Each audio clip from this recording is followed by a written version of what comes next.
نحمده ونصلي على رسوله الكريم أما بعد فأعوذ بالله من الشيطان الرجيم بسم الله الرحمن الرحيم إن الله وملائكته يصلون على النبي يا أيها الذين آمنوا صلوا عليه وسلموا تسليما الصلاة والسلام عليك يا رسول الله الصلاة والسلام عليك يا حبيب الله الصلاة والسلام عليك يا نبي الله وعلى آلك وصحابك يا نور من نور الله مشکل جو سر پہ آ پڑی تیرے ہی نام سے ڈلی مشکل کشا ہے تیرا نام تجھ پر درود اور سلام دامن مصطفیٰ سے جو لپیٹا گیا نہ ہوگا جس کے حضور ہو گئے اس کا زمانہ ہو گیا۔ حضرت شیخ ابو الحسن بن حارث لیسی رحمۃ اللہ علیہ جو کہ پابند شروع اور متابع سنت اور درود و پاک کی کثرت کرنے والے تھے، فرماتے ہیں کہ مجھ پر گردش کے دن آ گئے، فکر و فاقہ کی نوبت آ گئی اور عرصہ گزر گیا، یہاں تک کہ عید آ گئی اور میرے پاس کوئی چیز نہ تھی کہ میں بچوں کو عید کرا سکوں، عید کے لیے کوئی کپڑا لے کے دے سکوں، عید کے لیے اچھے کھانے بنوا کر دے سکوں۔ چاند رات جب ہر طرف خوشیاں تھیں، میرے لیے نہایت ہی کرب اور پریشانی کی رات تھی۔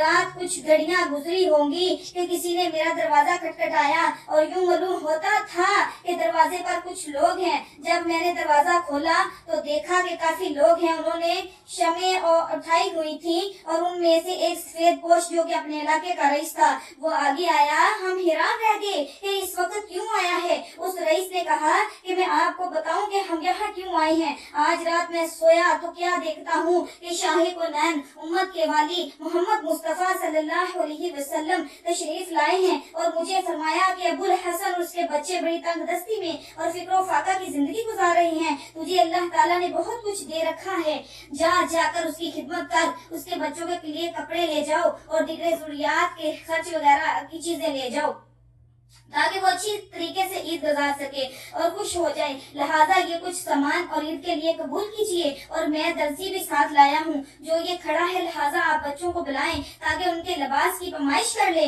اور کپڑے سیکھ جائیں۔ پھر اس نے درزیوں کو حکم دیا کہ پہلے بچوں کے کپڑے تیار کرو، بعد میں بڑھوں گے۔ یہ سب کچھ صبح ہونے سے پہلے تیار ہو گیا اور گھر والوں کے ساتھ خوشی سے عید منائی۔ یہ برکتیں ساری کی ساری درود پاک کی ہیں صلی اللہ علیہ وآلہ وسلم۔ اللہ تعالیٰ کے حبیب صلی اللہ علیہ وسلم کو اپنی امت پر ایسی شفقت ہے کہ کتنی والدین کو بھی اپنی اولاد پر شفقت نہ ہو سکے گی۔ صلی اللہ تعالی علی حبیبہ سیدنا محمد وعلی آلہ وصحابہ وسلم۔ ایک نیک صالحہ بزرگ محمد بن سعد بن مطرف فرماتے ہیں کہ میں نے اپنے اوپر لازم کیا ہوا تھا کہ اتنی مقدار میں درود پاک پڑھ کر سویا کروں گا اور روزانہ پڑھتا رہوں گا۔ ایک دن میں اپنے بالا خانہ میں درود پاک پڑھ کر بیٹھا تھا کہ میری آنکھ لگ گئی، اتفاق سے میری بیوی اسی بالا خانہ میں سوئی ہوئی تھی۔ کیا دیکھتا ہوں کہ وہ ذات گرامی جس پر میں نے درود پاک پڑھا تھا یعنی آقائے دو جہان رسول مکرم شفیع معظم صلی اللہ علیہ وسلم بالا خانہ کے دروازے سے اندر تشریف لے آئے۔ حضور صلی اللہ علیہ وسلم کے نور سے بالا خانہ جگمگا اٹھا۔ پھر سرکار محبوب کبریا صاحب اولاد صلی اللہ علیہ وسلم میرے پاس تشریف لائے، میرے قریب تشریف لائے اور فرمایا اے میرے پیارے امتی، جس منہ سے تم مجھ پر درود پاک پڑا کرتا ہے میں اس کو بوسہ دوں۔ مجھے یہ خیال کر کے عالم پاک شرم آئی تو میں نے اپنا منہ پھیر لیا، چھپا لیا۔ رحمت دو عالم نور مجسم صلی اللہ علیہ وسلم نے میرے رخسار پر بوسہ دیا تو ایسی خوشبو مہکی جس کے آگے دنیاوی تمام خوشبوئیں ہیچ تھی، اور اس خوشبو کی مہک کی وجہ سے میری بیوی بیدار ہوگی اور ہم کیا دیکھتے ہیں کہ سارا گھر خوشبو سے مہک رہا ہے، بلکہ میرے رخسار 8 روز تک خوشبو کی لپیٹ میں رہے اور خوشبوئیں نکلتی رہیں صلی اللہ علیہ وآلہ وسلم۔